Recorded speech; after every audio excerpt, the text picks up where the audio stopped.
Hi everyone, in this tutorial I will show you a super easy way to get more luck in Fish It after the new Valentine update part 2, the fishing circles feature. So now in Heartfelt Island, just go to the main pond like this, and around the edge of the pond you will see several glowing circles on the ground like this. Each circle gives plus 10% luck when a player stands inside it while fishing like this. That means this update is all about team fishing.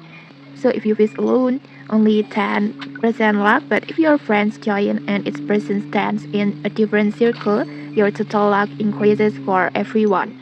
And the more friends fishing together, the higher your chances to get the best fish. So the trick is simple, just invite your friends and then just go to the Heartfelt Island like this, and each player takes one circle and then just start fishing together. And this is currently the best way to boost your luck in the game. And okay, maybe that's it. If you found this helpful, don't forget to like, comment, and subscribe for more tutorials. Thanks for watching and see you!